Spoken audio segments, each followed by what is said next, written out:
Seja muito bem-vindo a mais uma edição do seu podcast Os Prefeitos, em que a gente fala aqui sobre tudo aquilo que interessa para o seu município.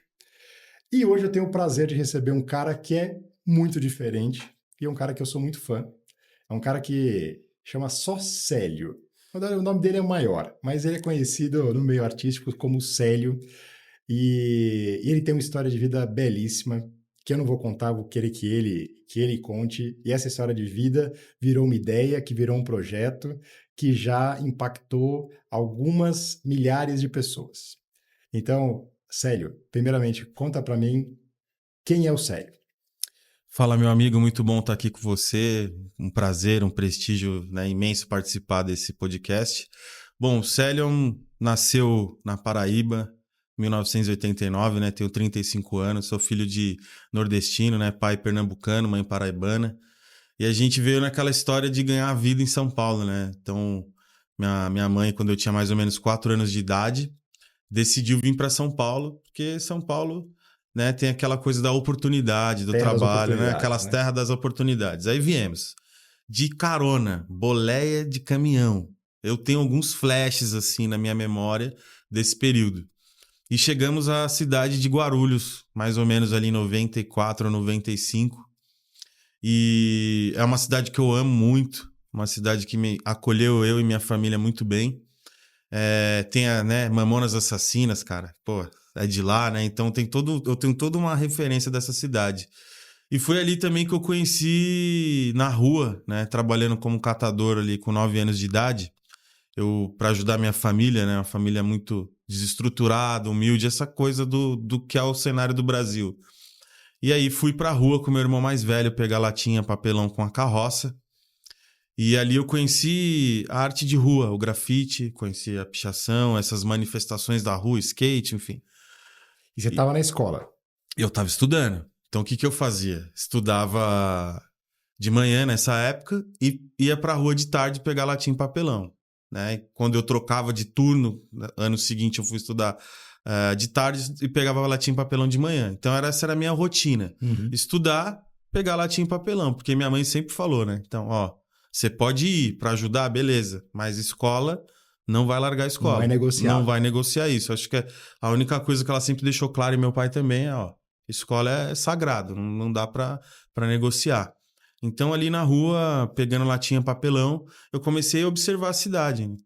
Observar a arquitetura, observar os desenhos, a paisagem. Então, fui me apaixonando muito por isso.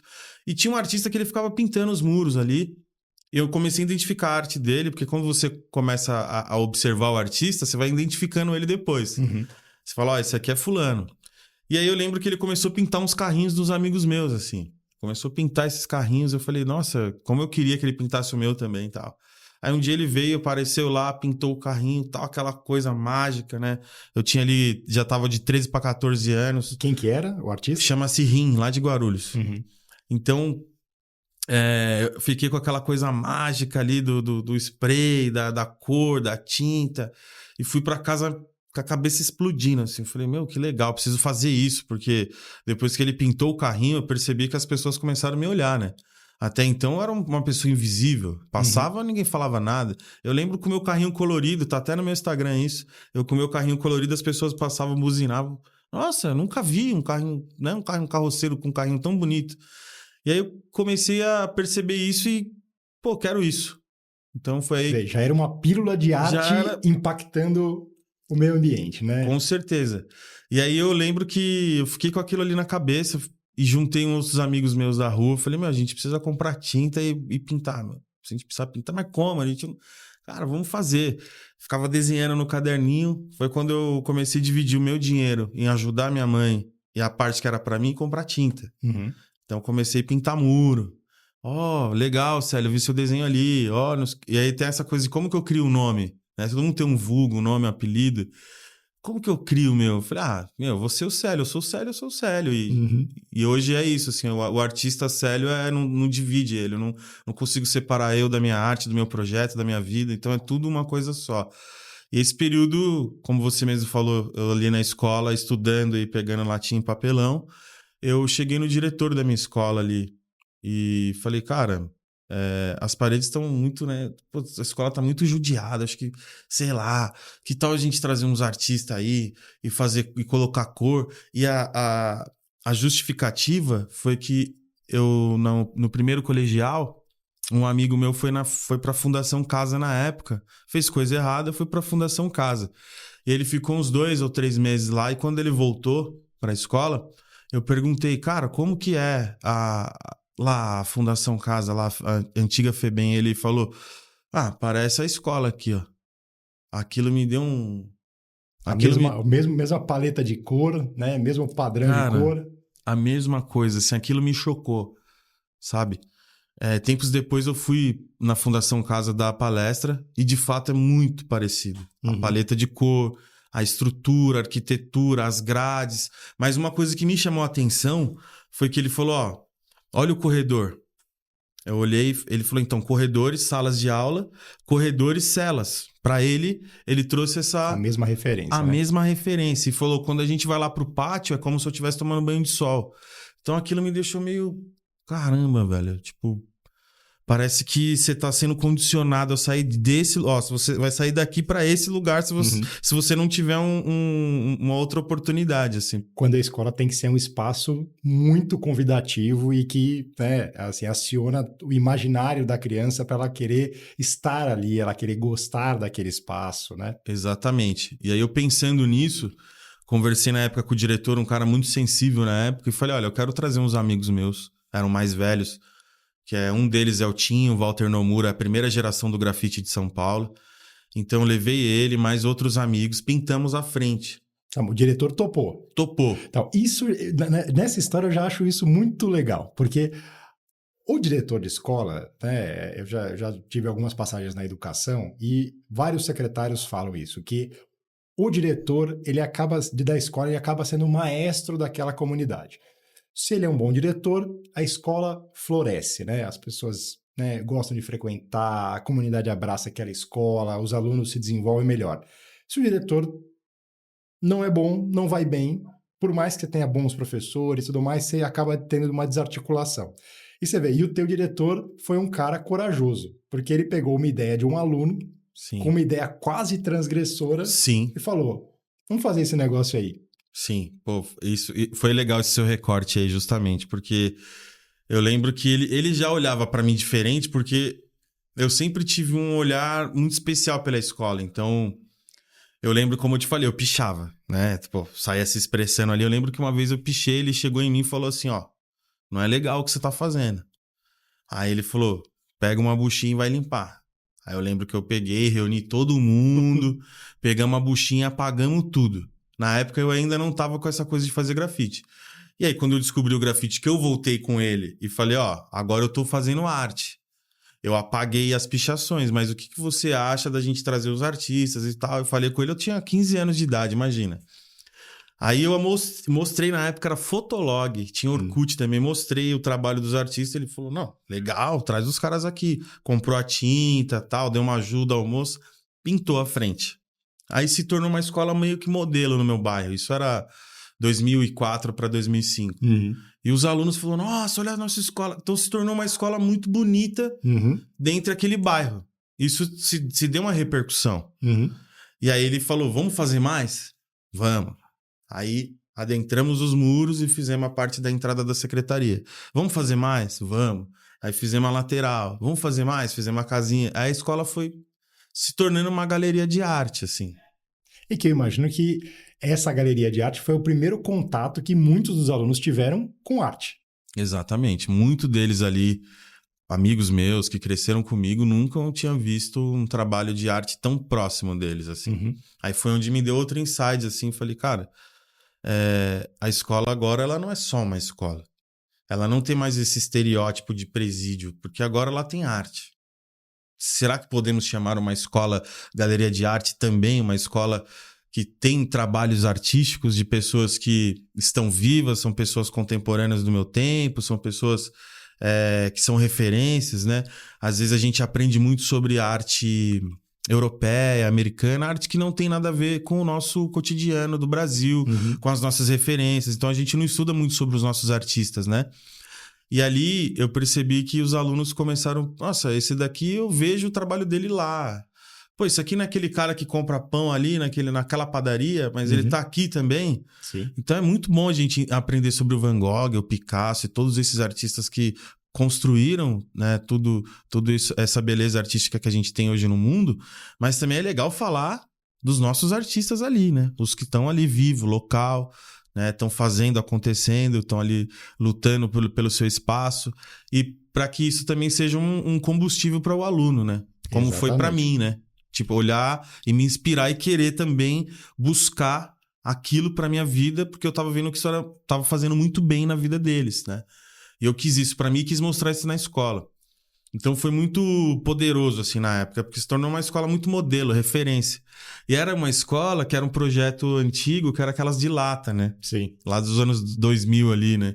E aí quando ficou nessa coisa de, faz de alvenaria, não faz, acabou que ficou. Ela ficou sendo de lata, era conhecido como a escola de lata, né? Mas depois não, era a escola dos grafite. Ninguém queria mais falar que era escola de lata. E todo mundo tinha orgulho, né, de estudar na escola. Porque tinha umas artes legais e tal. Ainda não tinha essa coisa da fotografia igual tem hoje, mas com certeza, se fosse na época, todo mundo ia estar lá ia ser tirando. instagramável. Instagramável, exatamente. Então, e aí eu sei que o grafite entrou na vida do Célio, do menino Célio, e ele virou o artista Célio, e aí você desenvolveu uma carreira. E depois, esta carreira acabou se voltando para a escola com um projeto que eu sei que você concebeu, que se chama justamente Voltando à Escola, né? E aí, conta um pouquinho, né, aqui, pensando, né, e aí você fala que a gente está sempre buscando cases interessantes para inspirar outros municípios, né? E aí, assim, qual foi o projeto que você idealizou voltando às escolas que você frequentou? Muito boa. E aí, essa primeira ação no meu colégio ali com 15 anos de idade foi um sucesso. E aí, fui viver minha vida, fui trabalhar de outras coisas, mas a arte sempre me acompanhando. Paralelamente ali, eu trabalhando o meu lado artístico. Fui estudar umas coisas que não tem nada a ver para poder pagar conta e sobreviver. Mas a arte sempre me chamando.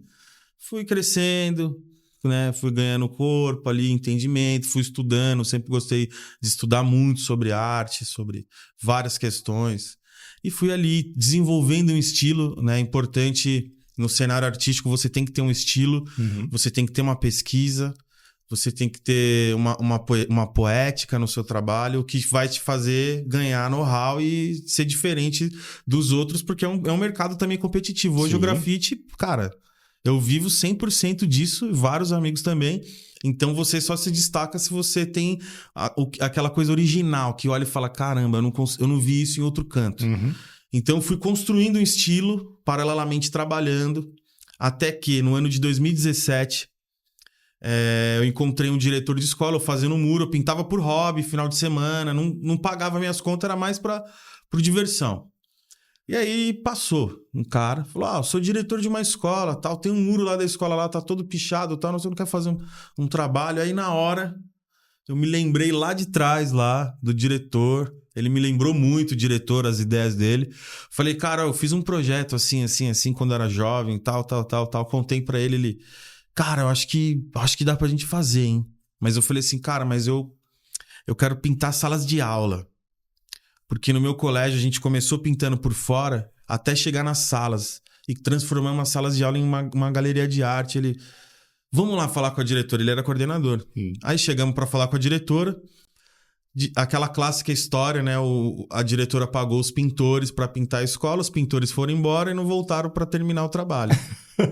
Essa ideia é clássica. Aí ela olhou pra mim e falou, olha, eu só deixo você fazer isso aí, porque isso é uma loucura. Eu só deixo você fazer isso se você entregar as salas em branco. Aí eu já gosto de um desafio, falei, compra a tinta e vai vir eu e meu amigo, a gente vai pintar todas as salas de branco. Aí pintamos, deixamos as salas tudo bonitas. Eram 10 salas. Aí ela falou, puta, e agora? Agora eu vou ter que... Agora tem que honrar a palavra. Honrar a palavra.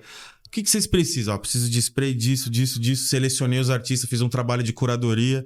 Até então eu não me enxergava um curador, diretor de arte. E aí fiz toda aquela construção. Convidei os 10 artistas. Chegamos na escola na sexta. Quando foi no domingo, né? Terminamos o trabalho, as 10 salas. Na segunda-feira, quando Então, os alunos... Vocês trabalharam sexta, sábado e domingo. Exato. Quer dizer, teve zero impacto na escola. Nenhum. A ideia do projeto, né? Eu vou, conforme for construindo aqui minha fala, a ideia do projeto era justamente trazer esse impacto. Uhum. Que eles não soubessem o que estava acontecendo. Foi o que aconteceu comigo quando eu estudava. Sim. Era final de semana. Então, zero impacto ali no dia de aula. Então, sexta os alunos saíram, a gente chegou. Aí, sábado, domingo, trabalhamos. Domingo, fomos embora. Na segunda, quando eles chegaram, eles tomaram um susto. Como assim? Então, o grafite, ele também é uma pintura de uma técnica muito rápida, né? Uhum. Então, você pode ver São Paulo, quando você saiu de manhã, chegou de tarde, tem uma pintura de um prédio que você fala, oxe, como que saiu essa pintura aqui? Então, é muito dinâmico, assim. Então, a gente chegou, pintou um final de semana. Quando eles voltaram na segunda, causou aquele impacto gigante. Como isso? Como é possível? Aí todo mundo queria saber. Aquele alvoroço. Mas aí, quando eles entraram nas salas, acharam que era só as salas deles que tinham arte. Mas eram todas as 10. Então, eles saíram trocando. Né? Que são aquelas salas que o professor fica e o aluno que troca, né? Sim. E aí, que isso, tá, não sei o quê. E ficaram tudo maluco. Eu voltei pra minha casa, tá tudo bem. Aí me liga. Olá, tudo bem? Você é o Célio? Sou da Globo, da SPTV, a gente quer fazer uma matéria, você fez um projeto assim, não sei. Até então eu não sabia o que estava acontecendo. A coisa estava explodindo, se espalhando. Porque eu não sabia que isso era uma coisa inédita. Uhum. Para mim eu não sabia, não tinha noção disso. Então a gente foi pesquisar, não existe. Existe grafite comercial, existe grafite... pinta aqui uma coisa para mim, mas arte autoral, um projeto de arte autoral em escola pública, dentro de sala de aula, não existia. Então isso foi um boom muito grande. Aí fizemos uma reportagem de quase 4 minutos no SPTV com o César Tralli, e aí isso deu mais um boom gigante. Isso foi pro mundo, isso foi pro Brasil inteiro. E não era um projeto. Eu não tinha um nome. Era só um menino querendo pintar umas escolas e com a viagem de transformar a escola num ambiente mais agradável, né? Por conta de questão de evasão, por conta que o aluno não se sente pertencente, porque eles acham a escola brega, eles acham a escola muito quadrada, não tem uma arquitetura convidativa, tem todas essas questões. E aí eu sentei com os amigos e falei, agora, tem que criar uma ideia, um nome, um projeto. Daí esse nome, Voltando à Escola, é uma música do Deftones, que é Back to School, né? A gente pensando no nome, eu e um amigo. E aí eu fiquei falando, a gente voltou, né? A gente veio daqui, a gente saiu daqui, mas a gente voltou. Ele, tem uma letra de uma música, aí juntamos. Aí papai construiu esse nome, Voltando à Escola, que é justamente saímos daqui como alunos e voltamos como artista para devolver para a escola o que ela também fez por nós. E aí ali criamos o nome. E depois começou a vir esses convites de outros estados, de outros municípios. Estamos agora tentando ir para fora do Brasil, fazer o primeiro fora do Brasil, ali, pensando em Uruguai, Chile, fazer ali América Latina. Acabei de voltar de Porto Alegre, pintamos 10 escolas que sofreram com a enchente também, né? Então agora, hoje o projeto ele tem uma estrutura, mas só que no início ali, quando eu criei o nome, eu fui para Macapá com dinheiro de rifa, pintar a escola de Ribeirinho, escola de palafita. Como toda boa ideia, começa do jeito que dá e depois melhora. Exatamente. Né? Então, e aí, assim, dá alguns números, sério, de quantas escolas já foram impactadas com o projeto do Voltando à Escola? Cara, agora são mais de 150 escolas. 150 escolas no Brasil. Né? Então, a gente está falando de 8 estados. São Paulo, né? São Paulo, Rio, Goiás, Bahia, Pernambuco, Macapá, Minas Gerais e Rio Grande do Sul. Então, são 8 estados que o projeto chegou. A gente está falando aí de em torno de mais de 10 mil alunos e mais de 1.000 artistas mobilizados para pintar. Então, porque acho que tem alguns aspectos legais que eu queria que a gente detalhasse um pouco mais. Para você, prefeito que tá nos assistindo, eu acho que tem uma oportunidade muito grande, que é o seguinte. Grande parte dessas escolas, elas foram impactadas sem a participação do poder municipal. Foi a iniciativa da comunidade, foi a iniciativa do diretor, foi a iniciativa daquela comunidade que efetivamente abraçou o projeto. E em todas as escolas, depois a repercussão é sempre super positiva, né? Imagina se você, na sua cidade, abraçasse esse projeto. Não fosse um projeto que acontecesse espontaneamente só numa escola, mas fosse uma ação da Secretaria Municipal de Educação. Olha o impacto disso. E o que é mais bacana, vocês escrevem esse projeto em leis de incentivo, certo? Exato. Então, vocês, inclusive, conseguem financiar o custo e a execução desse programa com um recurso incentivado, né? Pegando empresa local que patrocina uma ação. Então, essa pode ser uma iniciativa, prefeito, que sequer vai consumir recursos da prefeitura. Exatamente. Né? Com a mobilização do empresariado, você impacta a sua escola, vocês têm números muito bonitos de como isso melhora a evasão, se diminui a evasão escolar, Exato. diminui depredação, Exato. Diminui a necessidade de manutenção. Exato. Então, assim, é um projeto que tem tudo para literalmente ser apropriado, no melhor sentido da palavra, né? Sim. Abraçado pelas administrações municipais de educação, para que isso que já acontece de uma maneira tão espontânea e tão genuína consiga ganhar uma escala até maior. Né? Então, eu acho que esse é o primeiro aspecto. E o segundo aspecto, que é mais do ponto de vista artístico, que eu acho muito legal que você faz essa curadoria, porque eu sei que você sempre procura buscar artistas que tenham conexão, né, que tenham contato, conhecimento daquele território. Exato. Não é? Exato, exatamente. Eu penso que assim, como que você faz com que o aluno se sinta parte dali? Ele vendo quem está ao seu entorno fazendo a arte dentro da escola. Então eu procuro artistas que também tenham a mesma conexão com a educação que eu tenho, né? Tem a luta, a mesma causa, né? Eu defendo essa causa e luto pela arte e pela educação, né? Juntas ali, integradas. E essa sua fala foi muito bacana porque é justamente isso. Todas as escolas que a gente passou, a gente tem esse feedback positivo de, agora o aluno ele quer. Então, a gente faz uma ativação de grêmio também. Muitas escolas não têm grêmio ativo. Uhum. Então, todas as escolas que a gente passa, o grafite é só uma cerejinha do bolo. Depois vem uma oficina, vem um workshop, vem uma palestra, eu falo da minha vida. A gente tem, por exemplo, alunos do Rio de Janeiro, que é um estado que infelizmente a gente sabe o que acontece lá, que ele era vapor, ele era fogueteiro, aquele menino que fica com fogos quando vem a polícia. Então, a gente conseguiu tirar um menino desse de lá, porque ele viu o nosso trabalho, ele estudava, ele viu que tinha uma possibilidade, uma chance dele mudar de vida e nos procurou, estuda designer, saiu do morro, largou a vida errada e tá fazendo coisa bacana e tá ajudando sua família. A gente tem vários depoimentos. Eu tenho em Ferraz de Vasconcelos, uma aluna que quando passamos pela escola dela em 2018, ela estava terminando o colegial, encorajamos ela a se formar em artes visuais, né, ser professora de artes. Ela se formou, mandou mensagem pra gente, tá dando aula. Então, assim, tem vários e vários aspectos positivos. E quando o aluno vê que é um artista ali do entorno dele e vê a correria que aquele artista faz para poder sobreviver, para se manter em movimento, isso causa um impacto muito positivo na vida do aluno, né? Então a gente fica muito feliz de ver que o projeto está caminhando para esse lugar, e as leis de incentivo justamente a gente não precisar usar o recurso da escola, que já sabe que não é um recurso que atenda à demanda. Uhum. Né? Então todos os diretores de escolas que eu converso, imagina que eu já fui em quase 150 escolas no Brasil, eu converso com muitos diretores de escola, com muitos alunos de diversos estados, e é a mesma coisa. Como que faz para... Quero fazer, mas não tenho dinheiro. Como que faço para administrar o dinheiro que chega e para fazer... É muita coisa. É uma demanda gigantesca, né? E não faz milagre.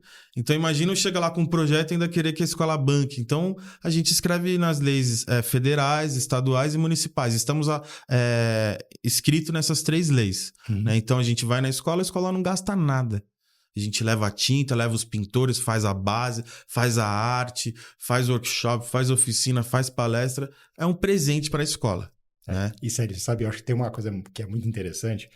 Na minha passagem pela educação, a gente tinha alguns projetos que a gente, né, a secretaria colocava um dinheiro na escola para justamente aqueles passeios, né? Olha, vamos alugar um ônibus, vamos trazer as crianças para visitar a Pinacoteca, para visitar o MASP, né? super legal. E o impacto que isso gerava, a mobilização que isso gerava na escola, Sim. era algo maravilhoso. Antes, pela expectativa de ir nesses espaços, e depois pelo impacto de ter conhecido aquilo tudo. Mas, obviamente, pensando só no estado de São Paulo, já são 645 municípios, alguns Nossa. municípios muito longe, que não tem condição de você trazer, né, um ônibus de 6 Não horas dá. de estrada para ir e voltar. Então, você percebe o alcance que os museus, por exemplo, que grande parte deles estão concentrados aqui na Grande São Paulo, Sim. eles têm um alcance limitado, né? Aham. E o que eu acho uma das coisas que eu acho muito bonita no projeto de vocês é que você leva literalmente um museu num lugar onde essa arte não chegaria. Exato. Né? Você transforma um espaço que é um espaço já público, que é um espaço da comunidade e que tem uma vocação para ser um espaço de educação. Maravilha. Algumas vezes a escola, além de fazer esse espaço de educação, também faz um espaço de esporte, né? Dos ginásios e tudo mais.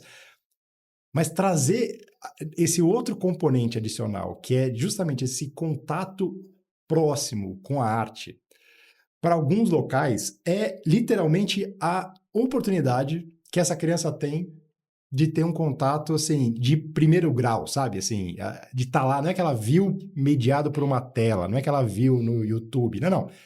Ela viu, ela foi lá e ela está de frente de uma tela, de frente de uma coisa que ela não sabe nem interpretar. E aí eu falo, é o impacto da arte, quem já, né, quem Exato. já sentiu isso de alguma vez, de se sentir emocionado, impactado por uma coisa, é transformador, né? Exato. Então, assim, eu imagino na tua experiência depois de você voltar nessas escolas e colher esses depoimentos, quão rico é isso e o quanto deve te dar mais vontade de conseguir impactar outras escolas, né? Exato, exatamente. É o combustível, né? Acho que tudo que tá dando certo motiva, né? Cada vez mais. Então, eu tô conhecendo o Brasil também. Então, eu como artista, eu como ser humano, indivíduo também, cresci pra caramba todo esse tempo, né? Visitando todos esses estados, conversando com todos esses professores, diretores, coordenadores. Tem até uma ideia que eu tô até construindo, uma ideia de escrever um livro, de contar essas histórias dessas escolas que estão aí pelo Brasil, né? E ver que isso causa um impacto muito positivo. E muito legal você abordar isso, porque me fez lembrar uma escola de Queluz, que é lá, divisa com o Rio, né? Uhum. Depois de Queluz é Resende. E teve um diretor de escola que me ligou, me procurou, falou: Queluz, eu nunca nem tinha ouvido falar. Estavam quase umas 5 horas. Como aquela coisa que você falou, como que traz um ônibus de lá até a Pinacoteca e depois volta. Não traz. E aí, legal. Ele falou: olha, cara, eu quero fazer aqui esse trabalho que vocês fizeram, tal, não sei o quê. Aí eu fui, juntei os artistas, aquele trabalho de curadoria, não consegui achar ninguém de lá, porque não tinha. Cara, a gente chegou na cidade e não tinha um rabisco, nada. Né? Depois tem Itatiaia e voltando Lavrinhas, dos interior ali de São Paulo. Não tinha nada, nada, nada. Um risco, nada. Aí, beleza, chegou lá, né, 15 artistas na cidade de 5 mil habitantes, tinha um grupo de WhatsApp na cidade inteira. Quando a gente começou a andar na rua, todo mundo: ah, vocês são os artistas? Tipo, e todo mundo começou... Pô, todo mundo sabia que era a gente. Que legal. Parecia que a gente era de outro mundo, assim. Aí, beleza. Eu falei pro diretor: olha, faz o seguinte, deixa a escola aberta no final de semana, deixa a população vir, os alunos. E aí ficamos pintando no final de semana, aquela coisa legal, aquela coisa bacana. A escola encheu de gente. E vinha, e todo mundo: meu Deus, o que é isso e tal. Aí na segunda-feira, quando os alunos chegou, tinha aluno chorando, porque nunca tinha visto aquilo na vida dele. Olha que demais. Porque de fato não tinha, a cidade era limpa, assim, não tinha um risco, uma pichação, um lambe-lambe, nada. Cidade intacta, linda, assim, maravilhosa. E a escola se tornou um modelo ali, um museu, de fato, uma galeria para aquela cidade, para aquela comunidade ali. Então, os alunos se emocionaram, ficaram assim: meu Deus, que é isso? Que coisa de outro mundo, né? Eu tenho um amigo, Jerry Batista, um artista do Grajaú, ele fez um mural todo de giz, no fundo da sala, todo de giz, e depois ele invernizou. Então ficou uma coisa assim, cara, alto nível, trabalhos alto nível. E isso daí me impacta até hoje, assim, de saber que a gente levou, né, uma arte, o grafite, para uma cidade que não tinha. O único grafite que as pessoas viram era pela televisão. Uhum. Aí o aluno disse pra mim, você trouxe o beco do Batman pra nossa escola. Então aquilo pra mim não tem dinheiro que pague, assim, sabe? Todos esses 7 anos, fez 8 anos na verdade, 7 anos foi ano passado, então a gente fez 8 anos esse ano. Esses 8 anos de história, assim, de estrada, de projeto mesmo, de coisa consolidada. E também quero, né, falar sobre a Mari, porque a Mari da Conecta Cultura, quando ela entrou para trabalhar comigo nas leis de incentivo, de escrever, nas leis, captação, porque eu não entendo isso, né? A gente quer pintar, a gente quer produzir, artista. Então ela veio e trouxe mais essa parte burocrática, estruturou, criou um site, criou um YouTube. Então ela tem toda uma estrutura. Hoje a gente é uma equipe, né? Isso é muito legal. Hoje nós temos aí 7, 8 pessoas trabalhando com a gente. Não é mais só o Célio, tem toda uma galera no backstage ali comigo. E aí eu queria que você deixasse, né? Quais são os canais que, se uma empresa, se uma escola, se uma prefeitura quiser conhecer mais sobre o projeto e colocar isso para funcionar, quais são os melhores canais para te localizar? Cara, hoje o Instagram é o melhor canal, assim, a gente tá bem ativo ali no Instagram, então é projeto Voltando à Escola, tudo junto, sem acento, né, o Instagram. E tem meu Instagram também, que é _Célio número 1. Também pode mandar mensagem por lá. A gente também tem o canal do YouTube. Quem quiser ver as escolas que a gente já passou, o que a gente já fez, onde a gente pintou, né? Como eu falei, acabamos de voltar de Porto Alegre, né? Rio Grande do Sul, região metropolitana. Pintamos 10 escolas lá. Fizemos o encerramento no Museu do Hip Hop, que só existem 2 no mundo. E um está no Rio Grande do Sul. É o único que tem ali na América Latina. Vale a pena conhecer quem gosta dessa cultura. Então... esses 2 canais do Instagram é o mais rápido, assim. Também tem meu telefone, se quiser, quem quiser me mandar mensagem direto no WhatsApp, é o 11 96802 4191. Pode mandar mensagem que a gente está à disposição. Maravilha. E eles respondem mesmo, porque o primeiro contato que eu fiz com eles foi justamente pelo Instagram. Foi Instagram. E eu mandei a resposta, não deu mandei a mensagem, não deu 2 horas. Sim. Eles já tinham me respondido. A Mari realmente foi assim, que é a produtora cultural. Sim. É uma pessoa competentíssima que consegue cuidar de toda essa parte burocrática, né? Que é tão fundamental para dar sustentabilidade econômica para esse tipo de projeto, para que ele não seja só uma ação, né? Ele consiga ter longevidade, Sim. ele consiga ter história, consiga deixar um legado importante. Exatamente. É isso aí. Célio, muito obrigado pela tua visita, cara. Foi assim, você já sabe que eu sou fã do trabalho de vocês. De vez em quando fico sempre lá querendo ver quais são as últimas pinturas, quais são os últimos grafites que vocês fizeram. Foi legal. E aqui, para nossa audiência, fica um convite muito grande para que vocês efetivamente consigam aproveitar essa oportunidade, que assim, tem tantos projetos legais no Brasil, como o Célio falou, tem tanta coisa brasileira, bonita para ser mostrada, para ser levada, para poder impactar a sua cidade. Então, visita o Instagram deles, conheça um pouco mais sobre o projeto e chama o Célio para uma conversa. Tenho certeza que vai sair coisa boa daí. Vamos nessa. Obrigado, viu, cara? Acho que muito importante ter esse espaço de fala aqui, contar, né, nossas histórias, contar o que a gente vem fazendo para que outras pessoas conheçam também, né? Então, brigadão. Foi um prazer e uma honra estar aqui com você. Esse é o objetivo. Valeu. Até a próxima, gente. Um abraço.